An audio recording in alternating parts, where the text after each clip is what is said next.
Manstopper ammo, 357 Magnum versus 40 Smith & Wesson. I know a lot of people don't like that term, but this is a test here of the 40 Smith & Wesson 165 grain Remington Golden Saber brass jacketed hollow point versus the 357 Magnum Remington HTP 125 grain semi-jacketed hollow point. These used to be known as pretty much Manstopper rounds, and there's a lot of information on those rounds in use in law enforcement. But the big thing here is our 357 Magnum has a 96% one-shot stop according to the Sanow and Marshall tests and data collection. Same data here. Our 40 Smith & Wesson has a 94% one-shot stop.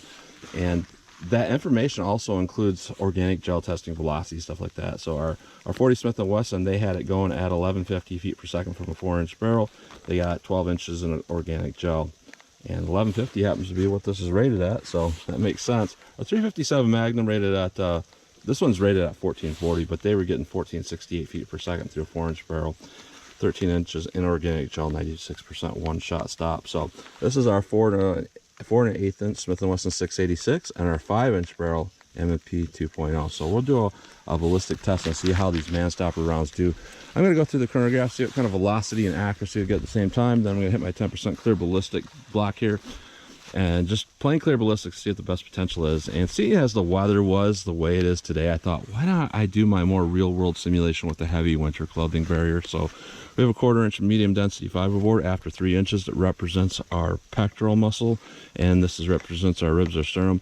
And in front of that we have 2 layers of coat, 2 layers of sweatshirt, 2 layers of t-shirt. That'll be more of our winter weather barrier. And then I am going to shoot at my steel to see what kind of practical accuracy I can get with these. So let's get started with this test. All right, I'm about 5 yards from the target, 4 yards from the chronograph. First up, we have our 40 Smith & Wesson 165 grain brass jacketed hollow point rated at 1150 feet per second. Let's see what I actually get here. 1104,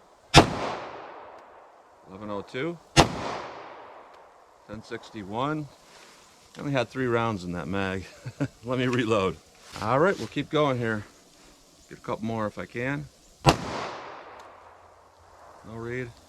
1087, 1086. So those velocities, well, 1150 rated, I rated from the 4-inch barrel, but my 5-inch barrel got well below that. So 357 mag, this rate at 1440 through a 4-inch barrel. Let's see what I get in my 4-inch barrel here. 1498, 1500, 1431, 1463, 1472. So that's almost spot on with the old FBI numbers and the Sanow and Marshall testing numbers here at 96% one-shot stop, the velocity needed for that. So that should be very interesting. Let's hit our ballistics gel block and see how these compare. All right, this is going to be our best potential, plain clear ballistics with the Sanow and Marshall numbers. They showed 12 inches in gel, organic gel, with this round. So let's see what I get here. And 357 mag, this showed 13 inches in organic gel. Let's see what I get with our 357. The whole thing moved. Let's go take a look.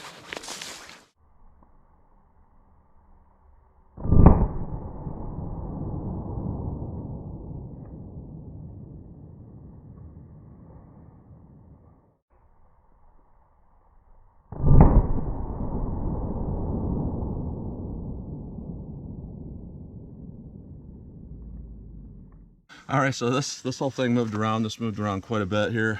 Let me kind of show this because this is interesting. Right off the bat here, a 357 on top.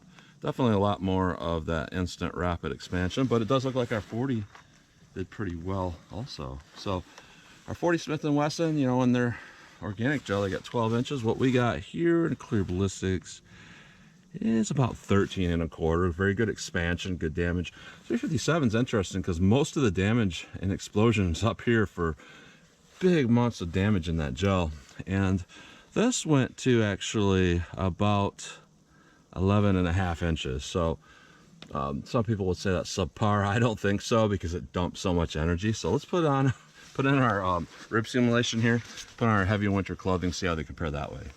All right, we have 2 layers of coat, 2 layers of sweatshirt, 2 layers of t-shirt. Then 3 inches of clear ballistics and a 1/4 inch medium density fiberboard rib simulation. 40 Smith & Wesson. Set that back up and hit it with the 357. All right, 357 mag. Let's see what this does. Let's take a look.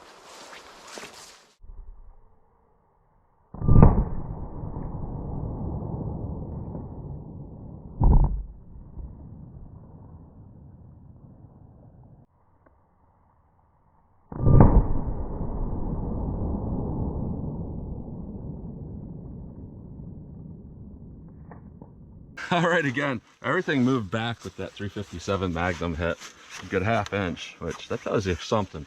Now, I am very surprised with this, to be completely honest. I thought that that 40 Smith & Wesson would 100% fail this. It would not expand, all that, but I was wrong. It did. And our 40 Smith & Wesson impact going through the MDF is that big. Our 357, again, they're about the same size there. So yeah, after going through that heavy winter material, that 40 Smith & Wesson, I mean, it changed its penetration a little bit, and we only penetrated to 11 inches, but we have very big wicked expansion. I'm going to tell you right now, if you were hit with a front-on shot with that, it's lights out. There's 11 inches, you know, ballistics gel is about a half representation, you know, that's about 5.5 inches through the chest. So that would be lights out. 357 mag, I would say, did a little bit better here. Even though we're using, you know, old school technology, a soft tip, we got 12 and 3/4, you know, versus 11 inches. So even though you might say, you know, right here, it looks like the 357 did better in our real world simulation, and our 40 Smith & Wesson did better in the plain gel, I'm going to say overall both are pretty comparable to each other. So it does kind of make sense to me why around 1990 or so, when law enforcement was switching over to the 40 Smith & Wesson, this would be one of the loads they chose, because it looks like it's doing about what the 357 does, just a little bit less. And that's what the stopping power numbers show. So that's very interesting. Let me shoot our steel, see what kind of practical shootability we get with that. But first, let's take a close-up look at these bullets. All right, so here's a close-up look at these bullets. Our 40 Smith & Wesson here versus our 357. Our 40 is massively bigger.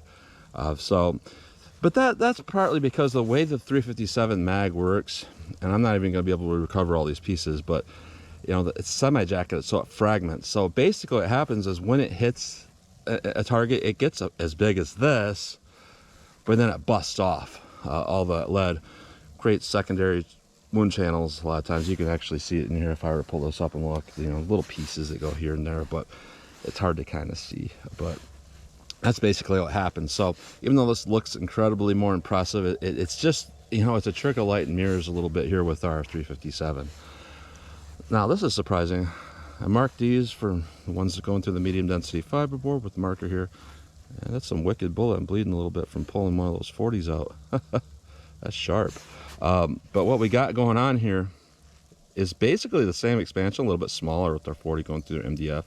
The pedals just kind of backed back a little bit. And that's the thing here, you know, these are brass jacket. You know, brass is like twice as hard as copper.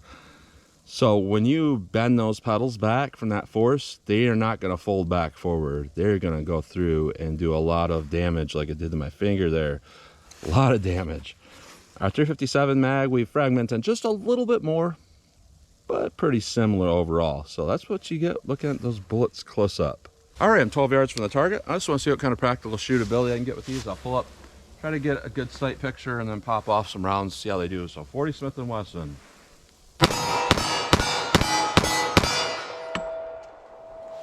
All right, 357 Magnum. I short stroked that trigger because I'm wearing gloves. It's hard to get a good pair of gloves that's going to work with a revolver. So let me finish this out without the gloves here.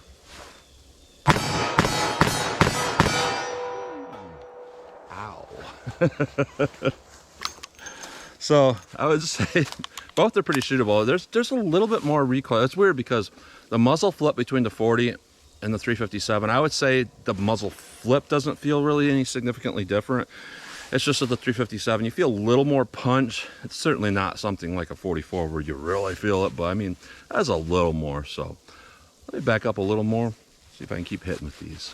All right, 40 yards from the target. Let's see what I can get with these. One thing I wanted to mention, you know, that short stroking of the trigger wasn't really technique related. It's just that when you have gloves so thick, they don't go through, they barely go through that.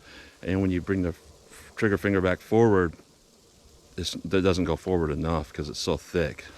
So when you're firing fast, that's very easy to do. So 40 yards from the target. So I can do here with our 40 Smith & Wesson, 40 at 40.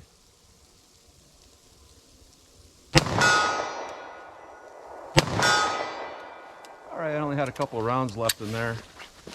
I'll take that. I think I'll save a few rounds for other tests. 357 mag.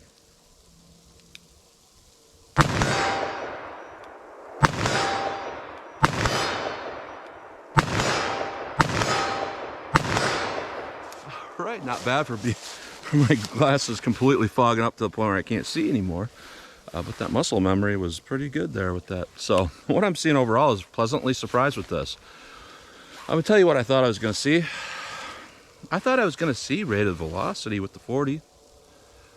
And I thought that even if I got it, we would get jacket separation, we would get no expansion through the heavy denim or heavy winter fabric. Pleasantly surprised we got below rated velocity, yet even go to the heavy stuff, it still expanded beautifully. Completely not what I was expecting. Now, as far as what we saw in the gel and everything here, I was expecting that with the R357 mag, and it turned out exactly like I thought it was going to, but I didn't think I was going to get upper 1400s in velocity. A lot of times ammo companies nowadays, they watered their loads down. I thought I was going to get like 1390, 1400, not, you know, almost 100 feet per second faster, not about what the old law enforcement loads were. So I'm pleasantly surprised with both of these based on that. So I would honestly carry either of these here. Now, in a more practical situation here, let's just say I had to use one of these as for home defense or something.